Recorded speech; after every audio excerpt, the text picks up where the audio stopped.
രണ്ടാമത്തെ ഒരു ശൈലി എന്ന് പറയുന്നത് ഒരു ആധികാരിക ശൈലിയാണ്. ഇതൊരു ബാലൻസ്ഡ് ശൈലിയാണ്. ദൈവവചനത്തിനകത്ത് ഒരു വാക്യം വളരെ ശ്രദ്ധേയമാണ്. ബാലൻ നടക്കേണ്ടുന്ന വഴിയിൽ അവനെ അഭ്യസിപ്പിക്കുക, വൃദ്ധനായാലും അത് അവൻ വിട്ടുമാറുകയും. TPT ട്രാൻസ്ലേഷൻ അത് ഒന്നുകൂടെ വ്യത്യസ്തമായൊരു ഇതിലാണ് കൊടുത്തിരിക്കുന്നത്. ബാലനെ നടത്തേണ്ടുന്ന വഴിയിൽ അവനെ നടത്തുക.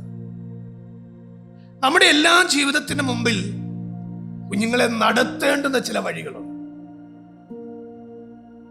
ഈ ബാല്യപ്രായം എന്ന് പറയുന്ന പ്രായത്തിൽ അവരേറ്റവും കൂടുതൽ ശ്രദ്ധിക്കുന്നതും മനസ്സിലാക്കുന്നതും അവര് ഫോളോ ചെയ്യാൻ, അനുഗമിക്കാൻ ആഗ്രഹിക്കുന്നതും മാതാപിതാക്കളെ. നമുക്കറിയാം, ഒരു കുഞ്ഞ് ജനിച്ച് അത് സംസാരിച്ചു തുടങ്ങുമ്പോഴേ അമ്മയുടെ മടിയിൽ ഇരുന്നു കൊണ്ട്, അമ്മയുടെ കയ്യിൽ ഇരുന്നു കൊണ്ട് അമ്മേന്ന് വിളിച്ചാ തുടങ്ങുന്നത്. അത് കാണുന്നത് അമ്മയാണ്, അത് കേൾക്കുന്നത് അപ്പനെയാണ്. അപ്പം ആ ബാലൻ, ആ ശിശു കണ്ടും കേട്ടും പഠിച്ചും അനുഗമിക്കുന്നത് മാതാപിതാക്കളുടെ അനുഭവം. സയന്റിഫിക്കലി ഞാൻ കേട്ട ഒരു കാര്യമുണ്ട്. ഒരു കുഞ്ഞമ്മയുടെ ഉദരത്തിൽ ഉരുവായ ആ ഒരു കുഞ്ഞു പ്രായത്തിൽ തന്നെ അതെല്ലാം കേൾക്കുന്നു. നമുക്കറിയാം, ഒരു ചെറിയ പ്രായമാകുമ്പോൾ ഉദരത്തിലായിരിക്കുന്ന ആ ഒരു ഇതിൽ തന്നെ വളർന്നു വരുന്ന ഒരു സാഹചര്യത്തിൽ പുറത്തു നിന്നും മാതാവോ പിതാവോ സംസാരിക്കുന്ന വാക്ക് കേൾക്കുമ്പം അന്നേരം തന്നെ നമ്മൾ പറയാറുണ്ട്, കുഞ്ഞകത്ത് അനങ്ങി തുടങ്ങുന്നു, അറിഞ്ഞു തുടങ്ങുന്നു, കുഞ്ഞകത്ത് ചവിട്ടുന്നു. ഇത് തിരിച്ചറിയുകയാണ്.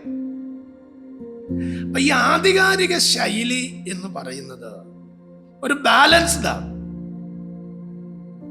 നന്മ തിന്മകളെ പറഞ്ഞു കൊടുക്കുന്ന, നന്മ തിന്മകളെ ബോധ്യമാക്കി കൊടുക്കുന്ന, ഉപദേശങ്ങൾ ഉപദേശിക്കുന്ന, ക്രമീകരിക്കപ്പെടുന്ന, നന്മ പറയുന്ന ആ ഒരു അനുഭവം. ഇതിനകത്ത് വഴക്ക് പറയുന്ന ഒരു ലെവലുണ്ടാകും, ഉപദേശിക്കുന്നതുണ്ടാകും. ഇതൊന്നും അവർക്കൊരു ഭാരമാകാതെ മക്കൾ നല്ല നിലയിലായി മാറണം എന്ന് വിശ്വസിച്ചും വിചാരിച്ചും പ്രതീക്ഷിച്ചും പ്രത്യാശിച്ചും കൊണ്ട് വളർത്തുന്ന, ജീവിക്കുന്ന ഒരു ശൈലിയാണ് രണ്ടാമത്തെ ശൈലി. ഇതിന് മാതാപിതാക്കൾ ഒത്തിരി സ്ട്രെയിൻ എടുക്കും. ഈ അനുഭവത്തിന്റെ അകത്ത് വരുമ്പോൾ ഒത്തിരി സ്ട്രെയിൻ അവർക്കുണ്ടാവും. കാരണം വഴക്ക് പറയാൻ നമുക്ക് ഇഷ്ടമല്ലെങ്കിലും ചിലപ്പോൾ വഴക്ക് പറയേണ്ടി വരും. ഉപദേശിക്കാൻ നമുക്ക് ഇഷ്ടമല്ല, പക്ഷെ ഉപദേശിക്കേണ്ടി വരും. ബാലശിക്ഷ കൊടുക്കാൻ നമുക്ക് ഇഷ്ടമല്ല, പക്ഷെ കൊടുക്കേണ്ടി വരും. അപ്പൊ അവരുടെ താല്പര്യങ്ങളെക്കാൾ, അവരുടെ ആഗ്രഹങ്ങളെക്കാൾ ഭാവിയിൽ അവർ ഒരു നല്ല തലമുറയായി മാറാൻ, നല്ല നിലയിലായി മാറാൻ, നല്ല പക്വതയിലാകാൻ, നല്ല വിശ്വാസത്തിലാകാൻ, നല്ല വിശ്വസ്തതയിലാകാൻ, നല്ല ദൈവഭക്തിയിലാകാൻ ക്രമീകൃതമായ ഒരു ജീവിത അനുഭവത്തിലേക്ക് കൊണ്ടുപോകുന്ന ഒരു ശൈലിയാണ് നമ്മൾ രണ്ടാമത് കാണുന്നത്. ദൈവമക്കൾ എന്ന നിലയിൽ നമുക്ക് ഏറ്റവും പ്രാധാന്യമുള്ള ഒരനുഭവം ഇവിടെ ദൈവത്തിന്റെ വചനമാണ്. ദൈവത്തിന്റെ സഭയുമായിട്ടുള്ള ബന്ധമാണ്.